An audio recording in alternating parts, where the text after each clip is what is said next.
Hello दोस्तों, तो आज हम लोग इस वीडियो में पढ़ने वाले कार्बन तथा इसके यौगिक। तो इसमें क्या सीखने वाले हैं कि कार्बन जो है इतने सारे यौगिक का निर्माण कैसे किया, और इन सभी चीज़ों के बारे में हम लोग जानेंगे। जो कि यह जो चैप्टर है यह क्लास 10 का केमिस्ट्री का चैप्टर नंबर 4 चैप्टर है, और जो कि हम इस चैप्टर को बहुत ही शानदार तरीके से पढ़ेंगे। और इसमें हम लोग ये सीखेंगे कि कार्बन के इतने सारे यौगिक का निर्माण कार्बन के किस गुण के कारण हुआ। क्योंकि हम क्यों नहीं लिख दिए, क्यों ना चैप्टर आया कि सोने एवं सोने का यौगिक, क्यों नहीं आया कि ऑक्सीजन एवं ऑक्सीजन के यौगिक। तो कार्बन के उसी गुण को हम सबसे पहले सीखेंगे जिस गुण से इसके इतने सारे यौगिक हैं। पता है, क्या पता है आपको कि कार्बन के कितने यौगिक अब तक प्रयोगशाला में बना चुके हैं, बनाया जा चुका है? तो लगभग आज तक 1,60,00,000 से भी अधिक कार्बनिक यौगिकों का निर्माण प्रयोगशाला में किया जा चुका है। तो इन सभी चीज़ों के, इन गुणों के बारे में सीखेंगे। तो मैं बता दूं कि इस वीडियो को, मतलब इस चैप्टर का अगर वीडियो एक साथ बनाओ एक वीडियो में, तो कम से कम 3 से 3.5 घंटा का बन सकता है, 3.5 घंटा का बन सकता है। तो अगर इतनी लंबी वीडियो अगर बनाया जाए तो आपको देखने में पूरा नींद आ सकता है। तो इस कारण से इस चैप्टर का जो वीडियो टुकड़े में आएगा और इसका एक प्लेलिस्ट बना दिया जाए। तो ये पार्ट 1 वीडियो है जिसमें हम लोग पढ़ने वाले हैं कार्बन के बारे में। कार्बन के बारे में सबसे पहले जानेंगे कि कार्बन है क्या, और कार्बन के किस गुण के कारण इसके इतने सारे यौगिक इस वीडियो में हम लोग सीखने वाले हैं। तो आप वीडियो को अंत तक देखना बिल्कुल भी ना भूलें, क्योंकि इससे आप मतलब बेसिक के बारे में जानेंगे कि किस गुण के कारण इतने सारे इसके यौगिक हैं, और जो कि बहुत ही कम लोग बताते हैं। तो आप वीडियो को अंत तक देखिए, आप ये सभी चीज़ें सीख जाएंगे। अगर वीडियो अच्छा लगता है तो वीडियो को लाइक कर दें और चैनल को सब्सक्राइब कर दें, और अपने दोस्तों के पास भी शेयर कर दें ताकि वह भी इस वीडियो का लाभ उठा सके। तो बिना देर करते हुए चलिए चलते हैं वीडियो की ओर और जानते हैं कि कार्बन है क्या और कार्बन के किस गुण के कारण इतने सारे यौगिक हैं।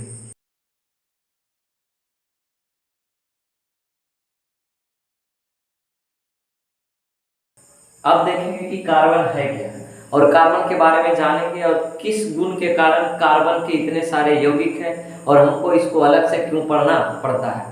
और भी जैसे तत्व, उन तत्वों का बहुत सारे यौगिक क्यों नहीं है, और इसका क्यों इतना ज़्यादा यौगिक है, जो कि हम लोग को अलग से चैप्टर इसका बनाना पड़ा कि कार्बन एवं इसके यौगिक जो कि पढ़ना पड़ रहा है।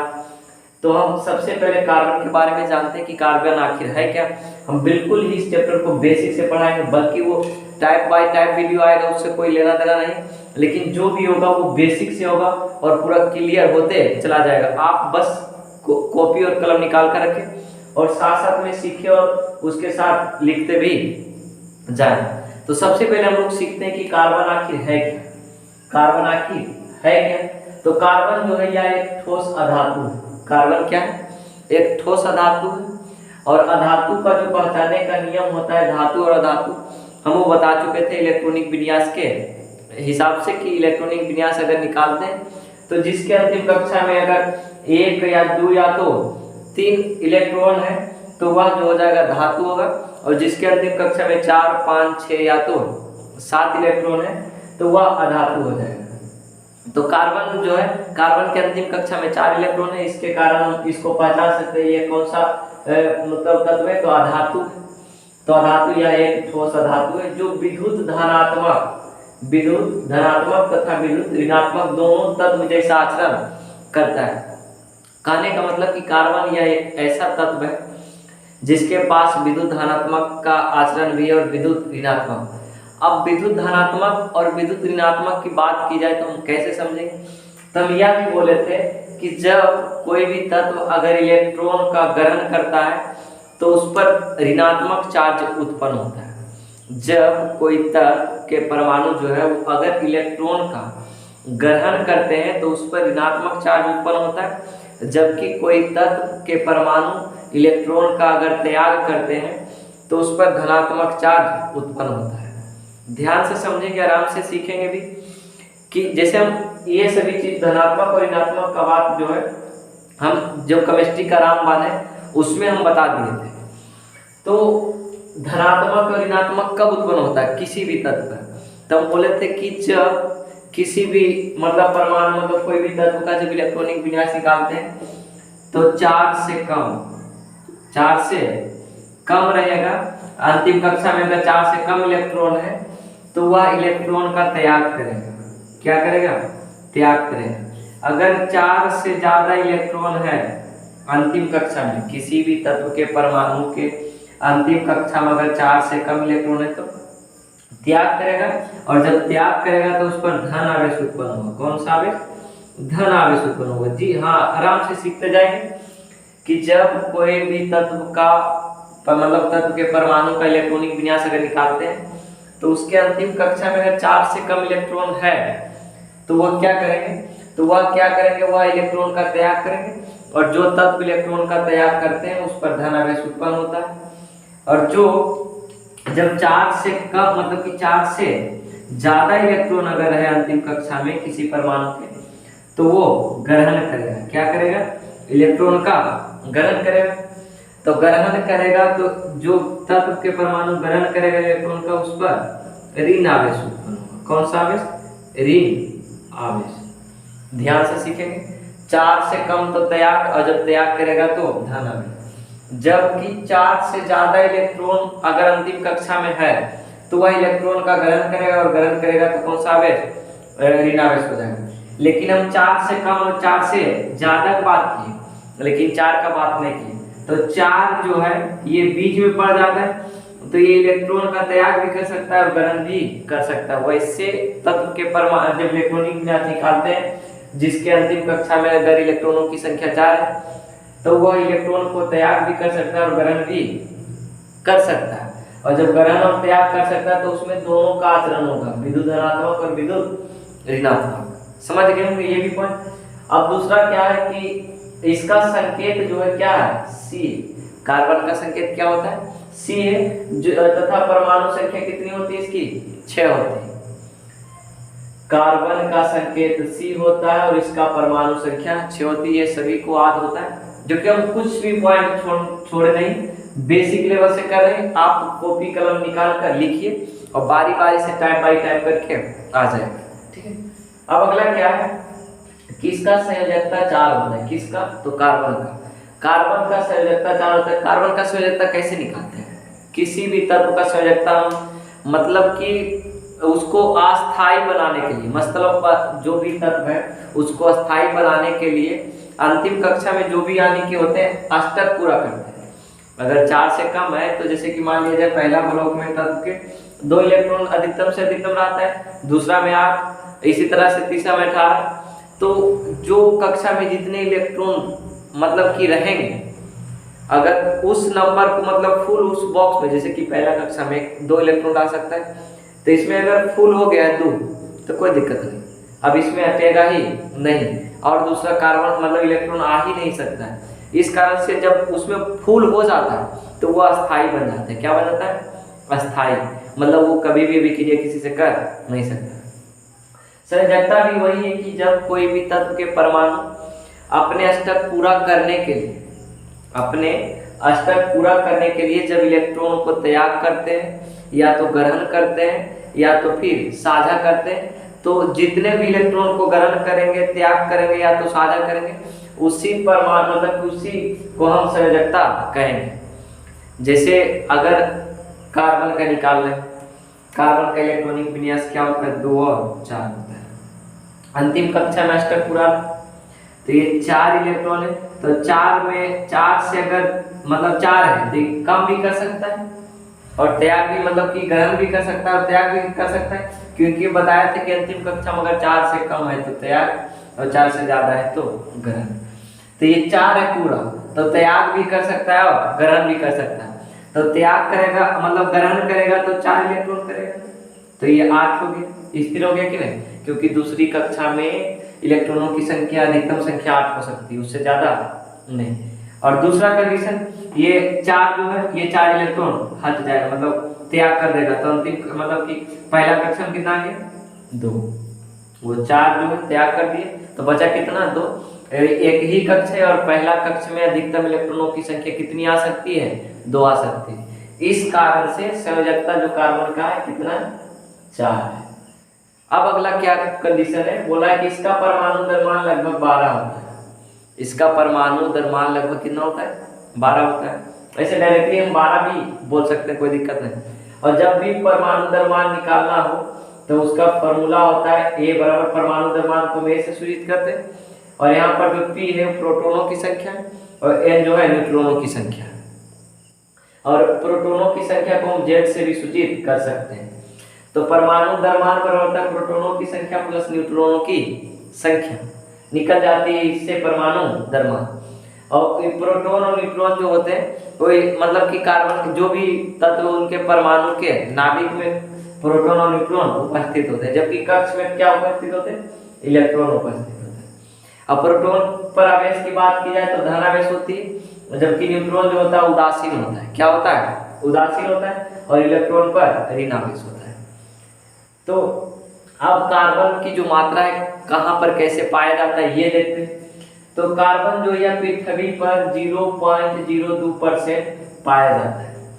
अगर पूछे कि कार्बन जो है पृथ्वी पर कितना प्रतिशत पाया जाता है तो 0.02%, जबकि वायु में जो है कार्बन डाइऑक्साइड के रूप में जो कार्बन है वो 0.03% पाया जाता है। ध्यान से अगर पूछे कि कार्बन जो है वो कितना पृथ्वी पर पाया जाता है तो पृथ्वी पर बात की जाए तो 0.02%, जबकि वायु में उपस्थित जो कार्बन डाइऑक्साइड है उसमें उपस्थित कार्बन जो है उसकी मात्रा 0.03% में पाया जाता है। अब अगला बात क्या है कि अगला देखते हैं कि वर्ग जो आवर्त सारणी में वर्ग चौथा का ए जो तत्व मतलब कि चौथा वर्ग चौथा के ए के जो जितने भी तत्व है उसको कार्बन परिवार के तत्व कहते हैं। आवर्त सारणी के वर्ग चौथा के ए के जितने भी तत्व हैं उसको कार्बन परिवार के नाम से जाना जाता है, कार्बन परिवार के तत्व के नाम से जाना जाता है। अब बात है कि यह जो है कार्बन मुक्त अवस्था में कार्बन जो है हीरा एवं ग्रेफाइट के रूप में पाया जाता है। कौन सा रूप में पाया जाता है, हीरा एवं ग्रेफाइट के रूप में। कार्बन की बात की जाए कि मुक्त अवस्था में किस रूप में पाया जाता है तो हीरा एवं ग्रेफाइट के रूप में। अब आगे देखते हैं कि कार्बन के अपरूप जो है, कार्बन के अपरूप मतलब मुख्यतः तीन, हीरा ग्रेफाइट और कोयला के बारे में बात करते हैं। तो कार्बन के अपरूप जैसे हीरा, ग्रेफाइट, कोयला आदि का भी संकेत सी ही होता है। तो कोयला का संकेत भी क्या होता है, सी ही होता है, हीरा के भी संकेत सी ही होता है, ग्रेफाइट का भी संकेत सी ही होता है। इन्हें कहते हैं हीरा के लिख देंगे डी और ग्रेफाइट के जी और कोयला के सी। तो कोयला तो सी मिल गया, लेकिन सभी का संकेत सी ही होता है। क्या होता है, सी। कार्बन के जितने भी अपरूप मतलब उसी का रूप है। अब देखते हैं कि कार्बन जो हमेशा सहसंयोजक बंधन बनाता है। अब बात है कि सहसंयोजक बंधन कहते किसे, कार्बन जो है हमेशा सहसंयोजक बंधन ही बनाता है। सहसंयोजक बंधन कहने का मतलब कि कार्बन जो है सहसंयोजक बंधन कहने मतलब पार्टनरशिप करना। क्या करना, पार्टनरशिप करना। पार्टनरशिप करने का मतलब कि जैसे कार्बन के दो परमाणु हैं तो वो आपस में इलेक्ट्रॉनों का साझा करेंगे, पार्टनरशिप करेंगे। जैसे मान लिया जाए इस तरह से कार्बन है, ठीक है, ये कार्बन है और ये भी कार्बन है। तो इसमें देखिए ये दोनों के बीच यहाँ पर जैसे हर एक कार्बन के मतलब की संयोजकता जितनी होती उसी पर बॉन्ड बनाने की क्षमता, जैसे कि कार्बन की संयोजकता 4 तो इसमें बॉन्ड बनाने की भी क्षमता 4 ही होगी। तो 1 इलेक्ट्रॉन, 2 इलेक्ट्रॉन, 3 इलेक्ट्रॉन, 4 इलेक्ट्रॉन। इसको भी करेंगे 1 इलेक्ट्रॉन, 2 इलेक्ट्रॉन, 3 इलेक्ट्रॉन, 4 इलेक्ट्रॉन। ये साझा करेगा, ये दोनों इलेक्ट्रॉन एक दूसरे का साझा करेगा इस तरह से, मतलब ऐसे लिख सकते हैं सी फिर इधर से 3, 1 2 3। साझा करने का मतलब कि अगर हम ऐसे घेर दी और ऐसे घेर दी तो ई जो दोनों इलेक्ट्रॉन है, ई भी कर्णमा कहेगा कि दोनों इलेक्ट्रॉन हमारा है और ई भी कर्णमा कहेगा ये दोनों इलेक्ट्रॉन हमारा है। जैसे साझा करना मतलब सब मिल के बनाना, सबका हिस्सा मतलब हक बराबर हो। जैसे मान लिया जाए हम लोग कोई भी हो, जो भी समुदाय से हम लोग हिंदू या मुस्लिम जो भी, तो मस्जिद या तो मंदिर जो भी बनाते हैं उस पर क्या होता है कि या तो मान लिया जाए मंदिर, तो मंदिर पर हमसे भी पूछेगा तो या क्या बोलेंगे कि हम लोग के गांव का मंदिर मतलब कि हमारा मंदिर। दूसरा से भी पूछेंगे अन्य आदमी से, वो भी कहेगा हमारा मंदिर। कहने का मतलब वो पार्टनरशिप करके उस मंदिर का निर्माण कराया, साझा करके सब मिलकर मतलब पैसा को कलेक्शन किया, उसके बाद बनाया, मतलब साझा किया, बराबर का उस पर हकदार है। साझा करने का मतलब कि एक दूसरे को हेल्प करना। एक कार्बन मतलब कि हम भी लगाते हैं और तुम भी जैसे कि इसमें ये दोनों कार्बन है, एक इलेक्ट्रॉन भी प्रदान किया और एक इलेक्ट्रॉन भी, दोनों मिलकर साझा बनाए, तो यहाँ पर 2 को पूरा हो गया। तो साझा करने का मतलब कि पार्टनरशिप करना। क्या करना? पार्टनरशिप करना, पार्टनरशिप करना। अगला जैसे क्या बोला है कि कार्बन कार्बन के बीच का बंधन काफी मजबूत होता है। कार्बन कार्बन के बीच जो बंधन होता है वह काफी मजबूत होता है, और मजबूत होने के कारण इसके परमाणु आपस में जुड़कर लंबी लंबी श्रृंखलाओं का निर्माण करते हैं। कारण कि कार्बन कार्बन के बीच का बंधन काफी मजबूत होता है, काफी मजबूत होता है, और मजबूत होने के कारण इसके परमाणु आपस में जुड़कर लंबी लंबी श्रृंखलाओं का निर्माण करता है। ऐसे भी देखिए पार्टनरशिप अगर करते हैं तो पार्टनरशिप करके सबको एक साथ कलेक्शन करके हम बहुत सारी चीजों का निर्माण कर सकते हैं। अगर बात की जाए मतलब मीडियम परिवार का, तो वो अकेले कभी भी किसी मंदिर या मस्जिद का निर्माण नहीं कर पाएगा, जितना कि वह साझा करके, मतलब एक मीडियम परिवार मिलकर, दूसरे मतलब कि एक से अधिक मीडियम परिवार मिलकर वो लंबी मतलब कि बड़े बड़ी इमारतों को या तो बड़ी बड़ी मस्जिदों या तो जो भी है जिस पर बराबर सबका हकदार रहे उसका निर्माण कर सकता है। मतलब साझा में इतना, पार्टनरशिप में इतना पावर है कि वो पार्टनरशिप करके बहुत बड़ी बड़ी चीजों को बना सकता है। ठीक इसी प्रकार कार्बन भी है, कार्बन के बीच का बंधन काफी मजबूत होता है।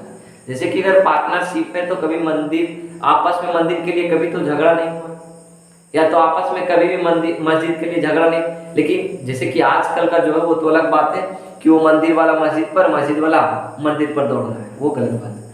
अब देखिए कार्बन कार्बन के बीच का बंधन काफी मजबूत होने के कारण इसके परमाणु आपस में जुड़कर लंबी लंबी श्रृंखलाओं का निर्माण करते हैं। कहने का मतलब क्या है कि यह जो कार्बन कार्बन के बीच जो बॉन्ड होती है वह बहुत ही मजबूत होती है, और मजबूत होने के कारण बहुत लंबी लंबी श्रृंखलाओं का निर्माण करती है। और इसी कारण से मतलब कि इसका जो कार्बन के यौगिक है, बहुत सारे यौगिक है, अब तक के लगभग 1,60,00,000 यौगिक प्रयोगशाला में बनाए जा चुके हैं। वो किसका? कार्बन का। कौन सा गुण के कारण कार्बन के बहुत सारे यौगिक हैं? तो सबसे पहला गुण, यहीं से जैसे ये चैप्टर शुरू हो जाता है कि कार्बन में बहुत सारे यौगिकों का निर्माण कार्बन कैसे किया। उसमें एक खास गुण है, वो बहुत लंबी लंबी श्रृंखलाओं का निर्माण कर सकता है, और उसमें जो कार्बन और कार्बन के बीच बॉन्ड है वो बहुत ही मजबूत होती है, और इसी के कारण वो बहुत सारे यौगिकों का निर्माण किया है। अब तक के लगभग प्रयोगशाला में 1,60,00,000 कार्बनिक यौगिकों का प्रयोगशाला में बनाया जा चुका है। और जो कार्बन के लंबी लंबी श्रृंखलाओं बनाने का जो गुण है उसको हम केटिनेशन कहते हैं। क्या कहते हैं? केटिनेशन। ध्यान से, कार्बन क्या है? तो कार्बन एक ठोस धातु, इसमें विद्युत धनात्मक और तथा विद्युत ऋणात्मक दोनों प्रकार के आचरण पाए जाते हैं। अब यहाँ से बात आता है कार्बन एवं इसके यौगिक, क्योंकि यौगिक तक हम पहुंच गए। यौगिक, कार्बन के यौगिक किस कारण से ज्यादा निर्माण हुआ? क्योंकि इसमें बहुत सारी ऐसी क्षमताएं हैं, ऐसी मतलब बहुत सारी लंबी लंबी श्रृंखलाएं भी बना सकती है, और इसमें बॉन्ड की जो मजबूती होती है वो बहुत ज्यादा होता है। इसी के कारण से इसमें लंबी लंबी श्रृंखलाओं का निर्माण होता है, और इसी गुण को ही हम लोग केटिनेशन कहते हैं। जो लंबी लंबी श्रृंखलाओं बनाने की क्षमता जो कार्बन में, उसी गुण को हम केटिनेशन कहते हैं। तो ये वीडियो यहीं तक समाप्त होता है। अगला मतलब पार्ट में हम लोग पढ़ने वाले कि कार्बनिक यौगिकों का जो महत्व हमारे जीवन में क्या है, और कैसे मतलब इसको सबसे पहले बनाया गया, और इसका स्रोत क्या था, और कैसे कैसे हम लोग इसका निर्माण किए, ये सभी चीजें अगले पार्ट में हम लोग पढ़ने वाले हैं। तो अगर वीडियो अच्छा लगा होगा तो अपने दोस्तों के पास भी शेयर करें, और वीडियो को लाइक करें, और एक प्यारा सा कमेंट में जरूर बताएं कि यह वीडियो आपके लिए कैसा था, और साथ में चैनल को भी सब्सक्राइब कर लें। अब अगले वीडियो का इंतजार करें, तब तक टेक केयर, धन्यवाद, जय हिंद।